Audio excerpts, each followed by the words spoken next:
Pradėsime gerai. Šiandien mes pasikalbėsime, kaip susitvarkyti su neištikimybės skausmu ir atkurti darnius santykius. Tokia tema e, labai aktuali, bet ne garsiai apie tai kalbama.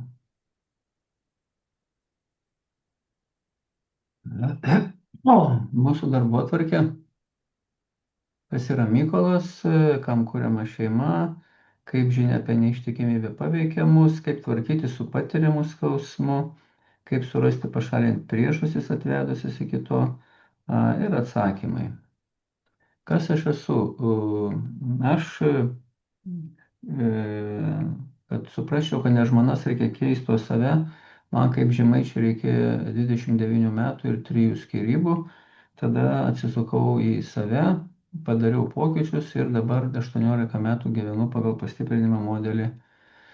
Atsirado pasitenkinimas gyvenimo, galvos skausmas išnyko, vietoj 2-3 kartų per savaitę ir reikėdavo gerti vaistų iki 4-5 kartų per metus. Ir pačiam teko išgyventi neištikimybės skausmą, todėl galiu ne tik iš savo patirties, bet iš profesinės pasakyti. Mano pirmas išsilavinimas inžinierius mechanikas, andragogas praktikas, psichologas, vadybos konsultantas, apribojimų teorija ir visi kiti čia tokie dalykai. Knygutė parašyta su kolegom, švietėjišką veiklą vykdau ir va šitas renginys irgi yra švietėjiškas. Tai va, kokias aš esu parengęs autorinės programas, tai kiauri šuliniai. Tai ir 5 meilės kalbos ir kaip tuos šulinius užpildyti. Tai eina kalba apie pažeistą savivertę, atstumimo nereikalingumą jausmą, kaltę, nuoskaudas. 7 meilės tiltai, kurie sieja sutuoktinius, poros santykių diagnostika, per vieną kartą nustatom skaudinantį elgesį ir išmoksta poros gyventi darnai. Pažink save programa, supras, kodėl toks, o ne kitoks, tap savo gyvenimo valdovu, tai yra susitvarkymas su pažeistais gyvenimo traumom turėtum. Savarankiški ir sėkmingi vaikai, abipusis seksualinis pasitenkinimas, ko mažai net nepastebėjau, kad kažkas dar mokintų be manęs abipusį seksualinio pasitenkinimo. Tai čia yra tas raudonai parašiau, nes šią aktuali tema, besidomintim šią temą, streso įvaldymas ir pykčio nuoskaudų neutralizavimas. Pažiūrim, reiškia, pagal paskutinę statistiką 4 poros iš 10 išsiskirs po 11 santuokos metų. Ir kaip tai vyksta? Iš pradžių pamatom, susižavim, įsimylim, užsidega meilė aistra, užgesinam lovoj, puikus būna santykiai, apsigyvenam kartu, santykiai tampa geri, gimsta vaikas, santykiai tampa prasti, pradedam skaudinti viens kitą, santykiai tampa toksiški ir galiausiai tenka skirtis. Jeigu nenorit, kad jūsų santykiuose tai atsitiktų, tai kviečiu į poros santykių diagnostikos konsultaciją ir pradedate gerinti santykius. Ten jau paskui rašiau, gal mes turime išsiaiškinti, kam kuriama šeima, kad suprasti šitą situaciją, kur atsiduria žmonės po neištikimybės.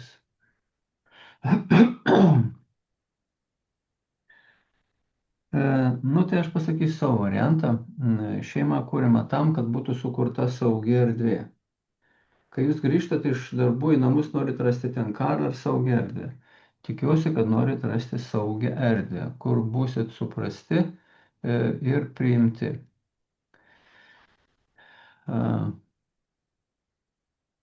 Taigi, šeima kuriama tam, kad būtų sukurta saugi erdvė, akcentuoju, saugi erdvė.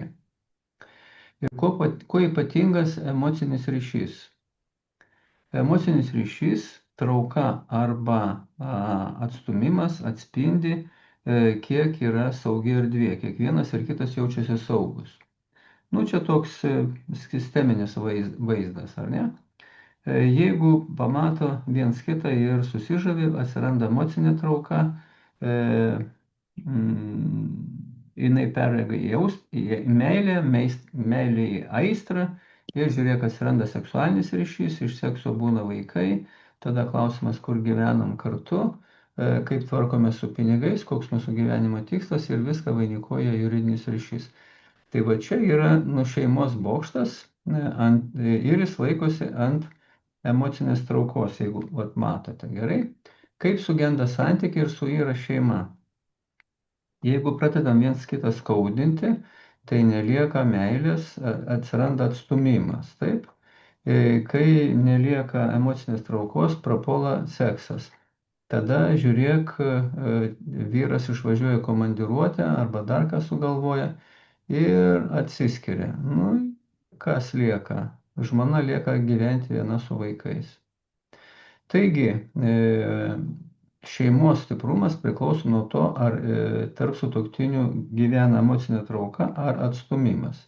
Ir meilė, emocinė trauka ir intimus ryšys yra šeimos pagrindas. Jeigu nelieka šito šeimos pagrindo, šeimos bokštas griūna. Neištikimybė ir priežastis. Kas yra neištikimybė, išdavystė, neištikimybės formos? Neištikimybė tai intimių ar emocinių ribų pažeidimas, kuomet vienas iš partnerių pažeidžia nerašytus ar sutartus santykių susitarimus. Išdavystė yra platesnė sąvoka apimanti bet kokį pasitikėjimo pažeidimą, galinti sukelti gilų emocinį skausmą, nusivylimą ar nesaugumo jausmą. Kokios būna neištikimybės formas? Tai dažniausiai mums žinoma, tai fizinė neištikimybė, kai lytiniai santykiai, bučiniai fizinis flirtas. Dažnai siejama su aistra, impulsų kontrolė, bet ne visada reiškia emocinį atitolimą nuo pagrindinio partnerio. Kartais galim nuklysti, pavyzdžiui, per darbo vakarėlius išgeria vienas ir kitas ir žiūrėk, pridirba nesąmonę. Tada yra emocinė neištikimybė, tai reguliarus pasidalinimas asmeniniais jausmais su kitu žmogum, su trečiu žmogum, emocinė priklausomybė. Tai neseniai konsultavau porą, kur vyras darbe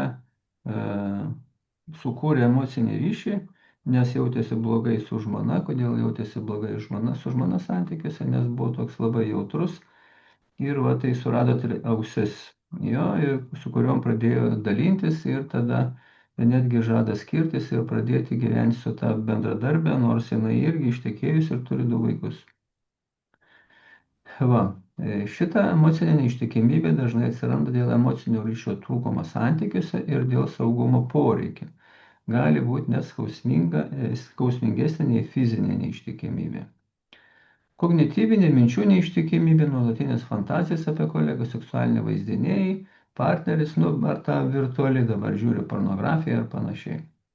Šios formos neištikimybė dažnai yra signalas apie neišspręstas vidinės įtampas ar nepasitenkinimą, kuris dar nėra realizuotas veiksmais.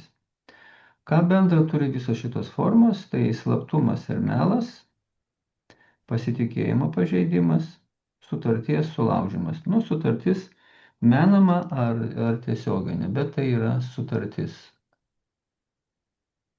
Truputį apie statistiką. Tarptautiniam tyrimė apimusiam 20 šalis, 26 000 dalyvių nustatyta, kad 40% vyrai, 20% moterų žmonų išreiškė nepasitenkinimą esamą partnerystę, nes pažymėjo, kad savo gyvenime bent vieną kartą turėjo nesantuokinį seksą. Tai rodo didžiulį neišspręstą problemą su sutuoktinių nepakankamus gebėjimus sukurti stiprų intimų ryšį. Emocinė neištikimybė dažnai neįtraukiama į statistiką, tačiau jos paplitimas yra dar didesnis nei fizinės neištikimybės. Apie pusę žmonių yra patyrę arba patys inicijavę emocinį ryšį su trečiuoju asmeniu. Kodėl? Todėl, kad nesijaučia saugus namie. Kaip neištikimybė paveikia mus? Išdavystė, neištikimybė tai yra psichologinė trauma, pasitikėjimo ir saugumo praradimas. Emocinė reakcija į įvykį, kuris peržengia asmens gebėjimą jį apdoroti. Neištikimybė ypač traumuoja, nes įvyksta netikėtai, sukelia gilę grėsmę artumo, tapatybės ir vertės jausmui, pažeidžia pagrindinius pasitikėjimo mechanizmus. Pasitikėjimo partnerių žlugimas – vienas pagrindinių emocinio saugumo šaltinių santykiuose, kuris yra sužlugdytas. Taip, saugumo jausmo praradimas. Žmogus santykiuose dažnai ieško emocinės priebėgos, o neištikimybė ją sunaikina. Tapatybės krizė, žmogus pradeda abejoti savo vertė, gal aš niekam tikus ar niekam tikęs. Trauma ir kūnas, neištikimybės trauma dažnai pasireiškia somatiškai. Kodėl tai tokia gili trauma? Pagrindinė žmogaus saugumo sistema, artimas ryšys griūna. Žmogus, kuris turėjo būti mano pusėje, staiga tampa grėsme. Jau anksčiau minėjau, kad šeima kūriama tam, kad būtų sukurtas saugus ryšys. Ir dabar nėra saugumo šituose santykiuose. Tai sukelia bazinio pasitikėjimo su pasauliu praradimą, jei tas, kuriuo pasitikėjau mane išdavė, tai kuo dar galiu tikėti? Pagrindinės priežastys - emocinis saugumas ir nepasitenkinimas antra pusė. Seksualinis nepasitenkinimas, troškimas naujumo arba jaudulio, tai čia aš noriu užkariauti, taip, savivertės stiprinimas. Yra ir vyrų, kurie nori užkariauti vieną antrą moterį, nu, tik paguldyti, negražiai pasakysiu, patvarkyti ir palikti. Ir jie galvoja, kad sustiprins savo savivertę. Tai va, tai vienas klientas pasakoja, kad, nu, gal kokius 300 merginų įmetė į savo šitą menkavertiškumo šulinį, bet tai nekiek jam nepadėjo užpildyti, vis tiek jis jautėsi menkavertis. Kerštas arba bausmė. Vat kartais būna, kai vienas nukrypsta į šoną, tai norisi atkeršyti ir tada kitas padaro tą patį. Bet tai nėra geras dalykas, todėl kad žmogus pats išsitepa. Jau kitas žmogus pasielgia negerai, sakykime, apsikakojo, nu ir aš dabar padarau taip ir aš apsikakoju. Tai vis tiek velkasi tada per gyvenimą bjaurus, nemalonus jausmas.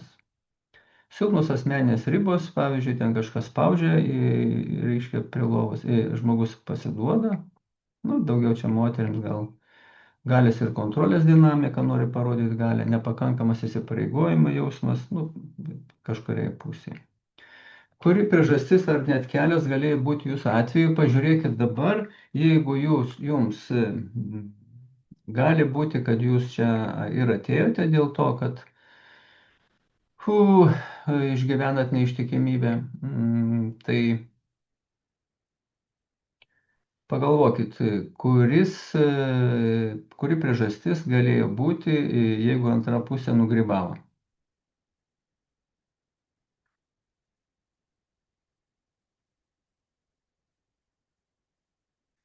Nu gerai, turėkit omeny. Santykių irimo etapo požymiai. Čia dabar kalbam apie santykių irimas ir kas vyksta. Pradžioj būna atšalimas, atitolimas, nepagarba, ignoravimas, įžeidimai, konfliktai, nekalbadieniai, neseksadieniai. Tada, jeigu viskas tas tęsiasi, pereina į nepagarbą, netoleranciją, negirdėjimą, ignoravimą, žeminimą, įžeidimai, kritiką. Jau tada atsiranda vidurinė stadija, nekalbadieniai, neseksadieniai. Taip, neatsakingumas, pažadų netesėjimas, piktnaudžiavimas, perteklinės taisyklės, pavydas, kontroliavimas, melavimas, išdavystė, nepasitikėjimas, bendros veiklos nebuvimas, nepagalba buityje, egoizmas, mažai dėmesio antrai pusė ir šeimai. Ir jeigu tai jau daeina iki smurto, nu, tai jau skyrybos garantuotos. Taigi, emocinio artumo trūkumas.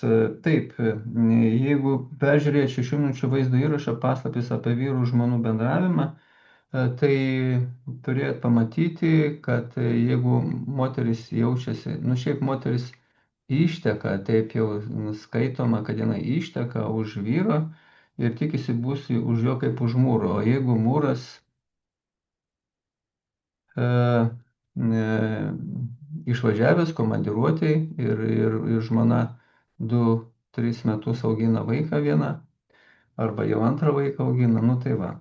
Tai gali jai atsirasti noras turėti kitas ausis, kurios girdi, supranta ir dar kažką daro. Nu va, ir rezultatas visai ne tas, kurį mes norim. Seksualinis nepasitenkinimas. Antra pagal stiprumą priežastis. Tai va čia dabar pateikiu vyriškų ir moteriškų hormonų koncentracija kraujyje. Vyrų yra testosteronas, didžiausia koncentracija buvo 20-22 metais ir po truputį mažėja. Tai čia daugiausia seksualinių nusikaltimų vyrukai padaro, kartais ir sėdi kalėjime iki gyvos galvos. Čia moterų testosteronas, tai apie 32-4 metus didžiausia koncentracija kraujyje. Tai aišku nesutampa šitie nu, jų libido ir tada vienas nori daugiau, kitas mažiau, tai normalu. Ir jeigu nesuderina šito, nepasiekia abipusį seksualinio pasitenkinimą, tai gali būti viena iš priežasčių nuvaryti į šoną. Antra priežastis yra, kad tik tai 19, iki 20% moterų patiria orgazmą kiekvienos sueities metu. Va. O vyrai 92% maždaug patiria orgazmą. Tai va, tai jeigu moteris yra sujaudinama ir paliekama, nepatiria orgazmą, tai jinai gali pradėti dairytis į šonus. Ir tai gali būti irgi priežastis, dėl ko atsiranda neištikimybė. Taigi, susidūrėt su ištikimybė, kaip reikia susitvarkyti su šito patiriamu skausmu. Pirma, reikia neutralizuoti išgyventos neteisybės skausmą. Toliau, nustatyti ir pašalinti neištikimybės priežastis. Ir trečia, atkurti saugumą per skaidrumo sukūrimą ir savo pasitikėjimo padidinimą. Kaip neutralizuoti išgyventos neteisybės skausmą? Turim žinoti, kad žmogus, kai sužino skaudžią žinią, praeina 5 šitos žinios priėmimo fazes. Pirma yra neigimas, ne, taip negali būti, nesąmonė. Tada yra pyktis, blemba, taip neteisinga. Nu, tada yra dėrybas, oi, viešpatie išgelbėk mane, aš tau pastatysiu bažnyčią. Tada susitaikymas su tuo, kas įvyko, ir priėmimas. Va. Nu, vat, su pykčiu, kaip tvarkytis, tai pykčio ir nuoskaudų neutralizavimo ritualą tokį esu parengęs, jau apie kurį minėjau anksčiau. Ir padedam per šitą neutralizavimo ritualą pavyksta maždaug 80% skausmo neutralizuoti. Ir jeigu jūs kenčiat nuo šito dalyko, tai tikrai rekomenduoju tuo pasinaudoti. Toliau, emocinis nesaugumas ir nepasitenkinimas su antra pusė, tai viena tokia pagrindinė priežastis neištikimybės. Tai čia žaliai parašiau, ką rekomenduoju. Poros santykių diagnostikos konsultacija, per kurią mes nustatysim, koks jūsų elgesys, kiek smarkiai skaudina antrą pusę, koks antros pusės elgesys, kiek smarkiai skaudina jūs. Ir tai tampa pagrindu taip nesielgti. O jeigu elgesi pora, tai papuola į statistiką 11 metų ir skyrybos. Seksualinis nepasitenkinimas, jeigu yra tarp poroj, tai tada yra konsultacija, kaip pasiekti abipusį seksualinį pasitenkinimą. Troškimas naujumo ir jaudulio, tai reikėtų žengti į programą Pažink save, kam to reikia. Savivertės stiprinimas, programa Tapk savo gyvenimo valdove ar valdovu. Ir galima savivertę kitaip sustiprinti. Kerštas ir bausmė, tai jeigu yra noras atkeršyti ar nubausti, mes išgyvenam neteisybę ir tada kyla noras atkeršyti ir nubausti tą pasižengėlį. Tai tam yra naudojamas pykčio ir nuoskaudų neutralizavimo ritualas. Toliau, silpnos asmeninės ribos, programa Tapk savo gyvenimo valdovu sustiprėti, galios ir kontrolės dinamika, programa Pažink save. Nepakankamas įsipareigojimo jausmas, programa Tapk savo gyvenimo valdove ar valdovė. Tai šitos programos padeda pašalinti šitas pagrindinės priežastis ir tada jau galima gyventi darniuose santykiuose. Nu, čia dar Alberto Einšteino mintis, beprotystė yra tų pačių veiksmų kartojimas, tikintis kitokio rezultato. Tų pačių veiksmų kartojimas, tikintis kitokio rezultato, yra beprotystė. Ir jeigu jums netinka tą, ką gaunat, tai jums reikėtų padaryti kažką kitaip. Nu, dar viena tokia sentencija. Jeigu šiandien darysi tą patį, ką darėjai vakar, rytoj turėsi tą patį, ką turi šiandien.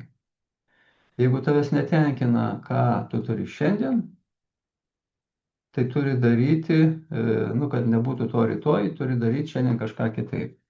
Ką daryti kitaip, tai visos šitos žaliai parašytos programos ir skirtos.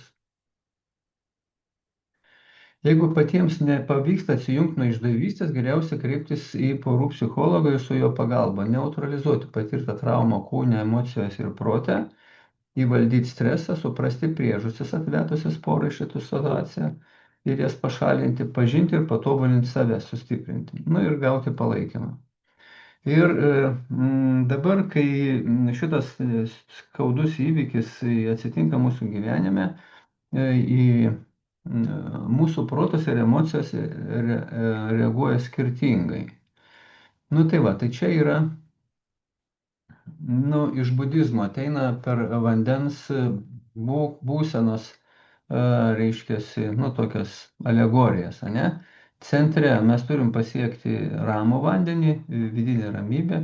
Čia yra, pavyzdžiui, pyktis, verda vanduo, taip, užsidarimas, čia kažkoks toks pasislimpimas.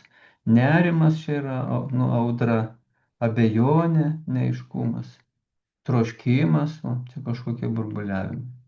Nu tai va, tai tikslas yra pasiekti būseną, kai tu esi ramus kaip Buda. Ką daryti, jeigu negalite pamiršti skausmingų išgyvenimų? Nu, mes turim susipažinti, kas yra sinapsių takeliai. Sinapsių takeliai tai yra kaip pievoje takeliai, pievoje, kur žmonės vaikšto, praminami takeliai, taip ir galvoj yra sinapsės, tai neuronų jungtis tarpusavyje. Ir jeigu mūsų mintis vaikšto sinapsių takeliais, ant kurių užrašyta aš esu prastas ar prasta, aš blogai pasielgiau, reiškia, aš esu kalta, aš bijau, nieks manęs nemylės, nu ir tada prasideda toks žiaurios reakcijos. Taigi mintis vaikšto senais sinapsių takeliais, kurie praminti, o turi vaikščioti naujais. Nu, pavyzdžiui, I am good enough, aš esu geras ar gera pakankamai. Va. Ir kol jūs į šitą galvą neįsodinsit naujų šitų minčių, jūsų mintis vaikščios senais sinapsių takeliais ir paleis senas reakcijas - kaltę, gėdą, menkavertiškumą, baimę, pyktį. Jeigu kyla kažkokia mintis, neduoda ramybės, jūs galite sunaikinti ir perkelti dėmesį į veiklą, kurią galite valdyti. Nu, galite padaryti emocijų išmetimo meditaciją kartą per mėnesį ar du, padarau pas mus. Ir neutralizuoti pyktį ir nuoskaudas. Nu, vat šitaip, emocijų išmetimo meditacija. O ir šitaip dirbam miške su pykčiu. Dabar dar vienas toks labai geras priemonė, tai yra, aš vadinu, smegenų atvėsinimas. Kai pamačiau va šitą paveikslą ir raudonas smegenis, tai jau tokia alegorija man kilo, kad smegenys dega, ar ne? Kad laužas degtų, ko reikia? Malkų ir deguonies. Taigi, malkos yra gyvenimo įvykiai, deguonis yra dėmesys. Kai jūs savo dėmesį nukreipiat į gyvenimo įvykius, kurių negalit valdyti, jūsų smegenys užsidega. Pavojus, pavojus, pavojus. Va, nerimas ir įtampa užlieja kūną. Todėl mokytis perkelti dėmesį pakanka 10-15 minučių į bet kokią veiklą, kurią jūs galite valdyti. Tai gali būti mezgimas, indų plovimas, žaidimas, piešimas, konstravimas, meditacija, skaitimas, darbinė veikla ir panašiai.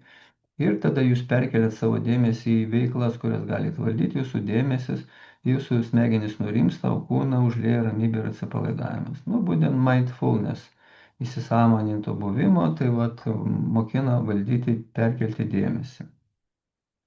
Toliau, neigiamos minties sunaikinimas, jeigu ateina kažkokia neigiama mintis, galima ją nusiųsti į saulę, va, kad jinai ten sudegtų ir perkelėt savo dėmesį į bet kokį dalyką, kurias galite valdyti. Ką dar reikia turėti omeny tvarkantis su neištikimybės skausmu? Tai yra, kiek stiprus ir pasitikintis savimi yra nukentėjęs žmogus. Nu, jis gali būti stiprus, vidutiniškai stiprus arba silpnas. Toliau, kiek stipriai jūs sieja 7 saitai. Gali būti, kad, pavyzdžiui, žmona nedirba, augina 2-3 vaikus ir jinai neturi jokių galimybių išeiti iš santykių. Ir tenka kentėti. Nu, o vyras skriaudikas. Tai vienas variantas.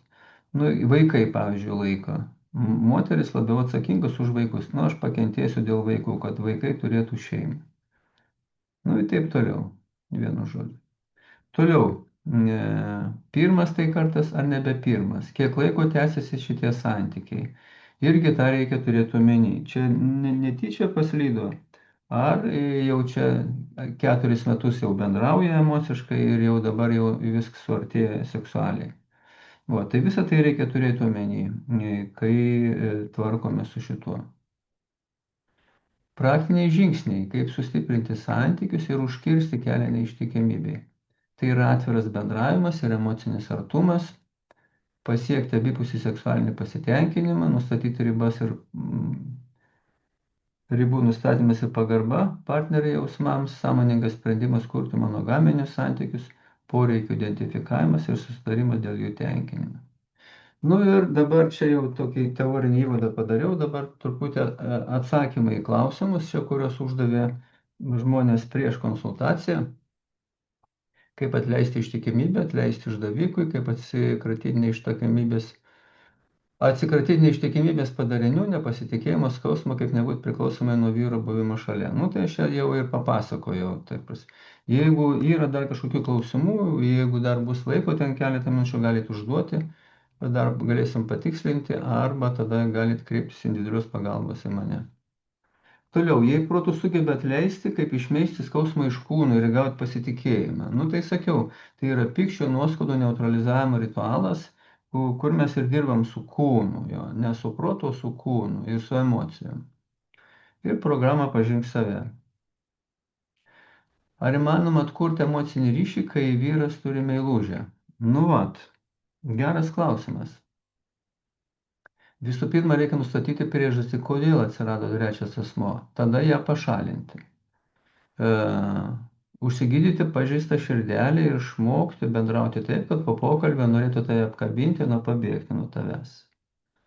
Na ir vyras turėtų sustiprėti, nes jeigu vyras ieško ausų, nu tai kažkas jau gal daug teko išgyventi gyvenime, ar kaip, gal nesijaučia stiprus, pasitikintis ir tada ieško ausų. Kad moteris ieško ausų, tai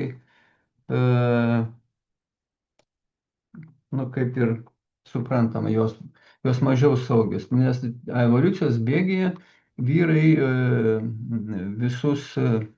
visą paskutinį milijoną evoliucijos vystimosi laikotarpį, milijoną metų, vyras turėjo būti tobula žudymo mašina, arba tu liūtą, arba liūtas tave.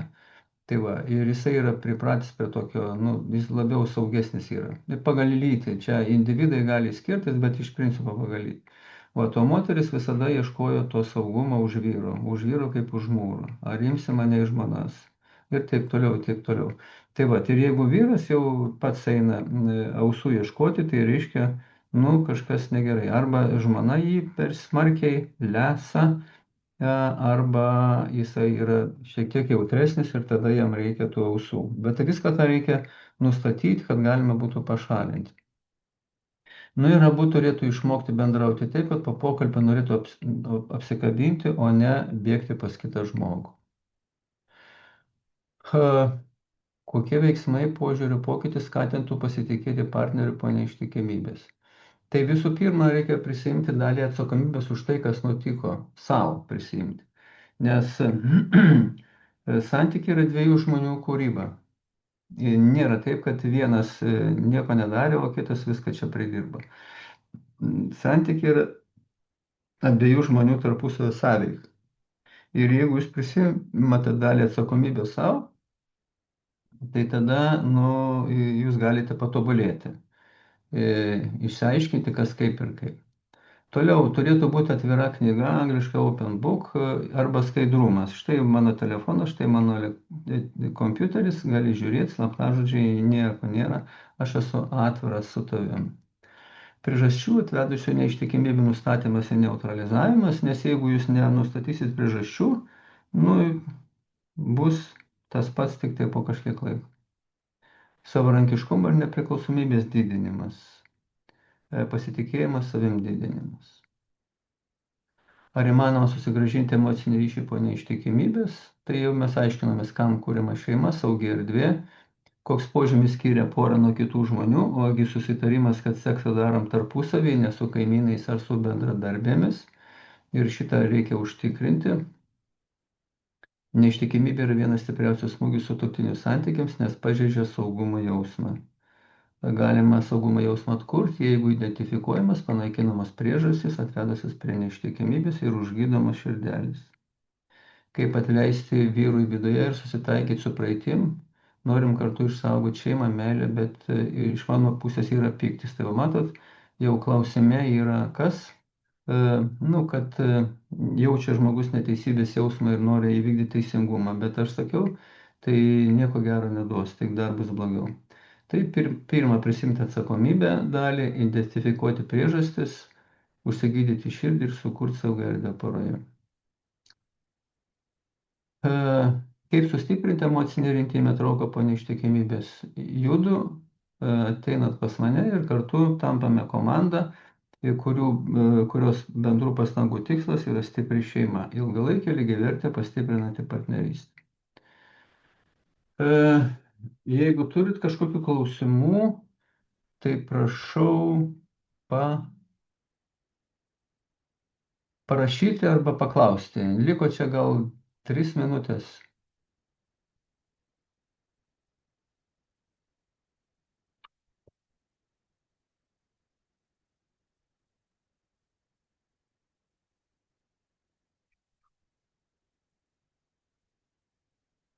Na, jeigu klausimų nėra, tai tada mes